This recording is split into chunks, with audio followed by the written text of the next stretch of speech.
এই মুহূর্তে যে বড় খবরের দিকে নজর রাখবো, দ্বিতীয় দিনের ধর্নায় রায়গঞ্জের পৌর কর্মীরা, যে ছবি আপনারা দেখতে পাচ্ছেন, দ্বিতীয় দিনের ধর্নায় রায়গঞ্জের পৌর কর্মীরা বেতন না মেলায় ধর্না অস্থানীয় কর্মীদের পুজোর বেতন ও বোনাস না পেয়ে অবস্থান বিক্ষোভের রায়গঞ্জ পুরসভার অস্থায়ী কর্মীরা। বুধবার দ্বিতীয় দিনে পুরসভা ভবনের সামনে বিক্ষোভ দেখান কয়েক শতাধিক কর্মীরা। অভিযোগ, পুজোর মরশুমে বোনাস তো দূরের কথা, এখনো বেতন বাকি অস্থায়ী কর্মীদের। এদিনে এরই প্রতিবাদে বিক্ষোভ দেখান কর্মীরা। যে ছবি আপনারা দেখতে পাচ্ছেন, রায়গঞ্জ পুরসভার মধ্যে দ্বিতীয় দিনের ধর্নায় রায়গঞ্জের পৌর কর্মীরা। এ বিষয়ে একেবারে সরাসরি দেখবো, আমরা সরাসরি কথা বলবো। আমাদের সঙ্গে গ্রাউন্ড জিরো থেকে রয়েছে আমাদের প্রতিনিধি অনিমেষ। অনিমেষ, এই মুহূর্তে যে ছবি উঠে আসছে, এই মুহূর্তে সেই অস্থায়ী কর্মীরা ঠিক কি দাবি করছেন, কি জানা যাচ্ছে?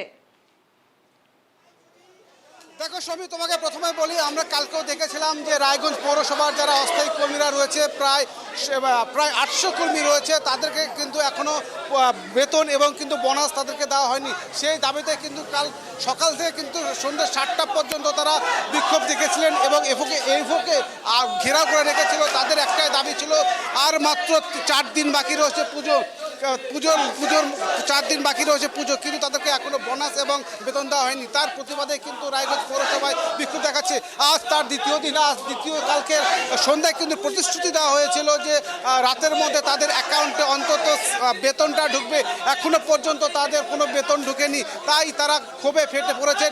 তাদের বক্তব্য, তারা আর মাত্র 4 দিন বাকি, কিন্তু এই যে পৌরসভায় কাজ করছে, সেই তারা কি মুখে বাড়িতে ফিরবে, তাদের পরিবারকে যারা সন্তান রয়েছে তাদেরকে নতুন জামা কাপড় দিতে পারবে কিনা, তারা কিন্তু একেবারেই চিন্তার ভাঁজ তাদের কপালে।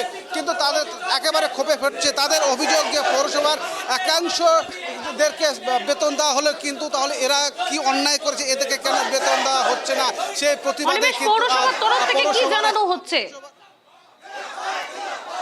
দেখো, গতকালকে থেকে যে বিক্ষোভ শুরু করেছে, এখনো পর্যন্ত পৌর কর্তৃপক্ষরা এখন তাদের সঙ্গে দেখা করেনি এবং কোনো আশ্বাসও মিলেনি। তাই তারা ক্ষোভে ফেটে পড়েছে এবং সকাল থেকে পৌরসভার কাজকর্ম বন্ধ করে দিয়ে তারা কিন্তু বিক্ষোভ দেখাচ্ছেন। এবং আরও জানার চেষ্টা করব যে এই যে তারা আরও বৃহত্তর আন্দোলনে যাওয়ার জন্য তারাও কিন্তু চেষ্টা করছেন। এখনো পর্যন্ত যারা পৌর কর্তৃপক্ষরা রয়েছে তাদের সঙ্গে দেখা করেনি। তাদের বক্তব্য, তারা কি অন্যায় করেছে, আর মাত্র কয়েকদিন পুজোর বাকি রয়েছে, তারা খালি হাতে বাড়িতে ফিরতে হচ্ছে, এই আশঙ্কাই করছে। এখনো পর্যন্ত তাদের প্রাপ্য টাকা তাদের কিন্তু মিলছে না, সেই অভিযোগেই কিন্তু তারা বিক্ষোভ অবস্থান করছেন। এবং আমরা আরও জানার চেষ্টা করব যে তাদের যে দাবি রয়েছে, সেই দাবি কি রয়েছে সেটা এখনো জানার চেষ্টা।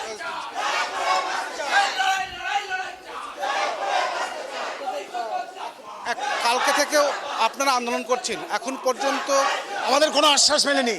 এখন অবধি কোনো আধিকারিক দেখাও করেনি, পৌর কর্তৃপক্ষ দেখা করেনি, কেউ দেখা করেনি আমাদের সাথে। আমাদের এই জন্য আন্দোলন চলছে এরকম। আর তো 3 দিন 4 দিন বাকি রয়েছে পুজো, কি দিন? কালকে হলে তো হরপরই তো সরকারি ছুটি, আমাদের কালকে লাস্ট অফিস। আপনার এই যে আপনারা এত দীর্ঘদিন থেকে পৌরসভায় আপনারা কাজ করছেন, আপনাদেরকে কি কর্মী বলে মনে করছেন? কিচ্ছু ভালো হয়নি আমাদের, কিচ্ছু না। আগের কর্তৃপক্ষ ছিল, কিন্তু আমরা কোনোদিন এই সাফার হয়নি। ইনারাও আমাদের এর আগে দিচ্ছে, কোনোবার দেয়নি তা না, কিন্তু এই বছর আমাদের ইনারা একদম শেষ করে দিল। শেষ পথে, সব পথে ভিখারির মতো আমাদের ভিক্ষা নিয়ে বার হতে হবে, কৌটা নিয়ে। বিকালে আমরা তাই ভাবছি, আপনার বিবেকানন্দ মোড়ে বিক্ষোভ সমাবেশ করবো, ওখানে আমরা সবাই কৌটা ভোটাও নিতে পারি। কালকে তো যে এফও ছিল, তো আপনাদেরকে তো আশ্বাস দিল যে আপনাদের রাতের মধ্যে অ্যাকাউন্ট স্যালারি এর টাকা ঢোকেনি, আমাদের কোনো টাকা ঢোকেনি এখন পর্যন্ত, কোনো বেতন আমাদের প্রদান করা হয়নি এখনো পর্যন্ত আমরা কোনো বেতন পাইনি, কোনো বোনাস পাইনি। এক শ্রেণীর কর্মচারীরা 2 মাসের বেতন পেয়ে গেছে, আমরা চাই তাদেরও হোক, আমাদেরও দেওয়া হোক। আমাদের কোনো এখন পর্যন্ত পাইনি, তাই আমাদের অবস্থান বিক্ষোভ কর্মসূচি চলবে।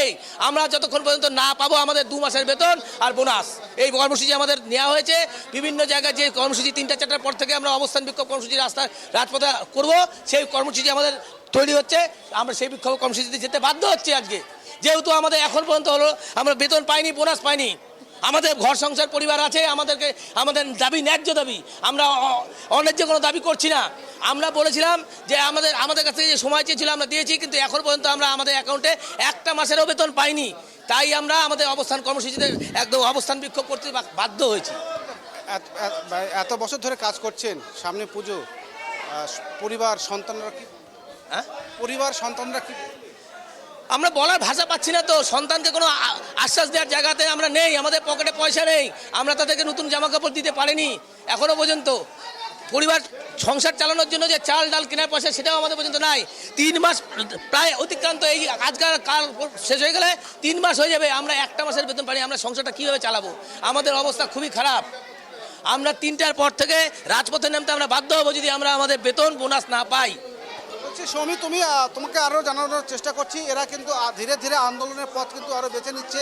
3টের পর থেকে তারা রাজপথে নামবে বলে জানাচ্ছেন। দেখো, তোমাকে বলি যে কত লজ্জার বিষয় যে সারা বছর কাজ করার পর যারা রায়গঞ্জ পৌর কর্মীরা রয়েছে, তাদের বেতন মিলছে না, বোনাস মিলছে না, তাদেরকে রাস্তায় নামতে হচ্ছে।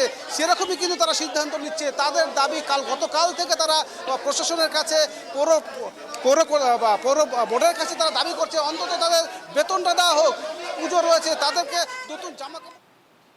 ধন্যবাদ অনিমেষ, আমাদের সঙ্গে থাকার জন্য ধন্যবাদ। যে খবরের দিকে আমাদের নজর রয়েছে, রীতিমতো যে ছবি আপনারা দেখতে পাচ্ছেন, বেতন না মেলায় ধর্ণা অস্থায়ী কর্মীদের। দ্বিতীয় দিনে ধর্ণায় রায়গঞ্জের পৌর কর্মীরা।